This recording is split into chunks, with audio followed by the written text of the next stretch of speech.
भाजपच्या नवीन इन्कमिंगमुळेच भाजपचे जुने नेते रागावून आउटगोईंग करतायत का, हा सर्वात सामान्य प्रश्न निर्माण झालाय। उल्हासनगरमध्ये भाजपचे 35 ते 40 वर्ष जुने नेते यांनी भाजपला रामराम ठोकत शिवसेना, शिंदे गट आणि टीओके मध्ये पक्षप्रवेश केलाय।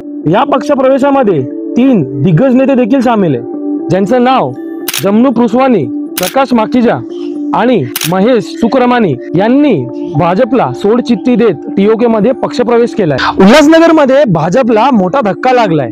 काल बिहार निवडणुकीमध्ये भाजप जिंकताच पुरा देशभरामध्ये याचा जल्लोष सुरू होता, पण मात्र उल्हासनगरमध्ये भाजपला खिंडार पडली।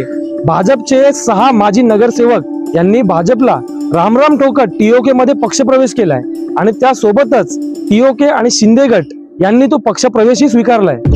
मागील काही महिन्यांपासून भाजप आणि शिंदे गटामध्ये तणाव वाढत होता आणि याच तणावामध्ये रवींद्र चव्हाण जे भाजपचे प्रदेश अध्यक्ष आहेत, त्यांनी शिंदे गटातले काही नेते आपल्या पक्षामध्ये प्रवेश करून घेतलेले आणि त्यांनाच उत्तर म्हणून भाजपचे या नेत्यांना टीओके आणि शिंदे गटामध्ये सामील केले गेले असं सूत्रांकडून माहित पडलंय।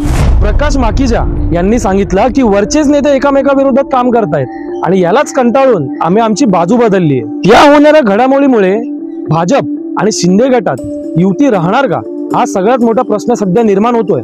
भाजप आणि शिंदे गट एकामेकाविरोधात गणमी कावा आखतायत आणि याचमुळे जर दोघांची युती झाली नाही तर कुठल्या पक्षाला सर्वात अधिक फायदा मिळेल, याचं तुम्हाला जर उत्तर माहित असेल तर कमेंट सेक्शन मध्ये नक्कीच कळवा आणि आमच्या पेजला फॉलो करायला विसरू नका।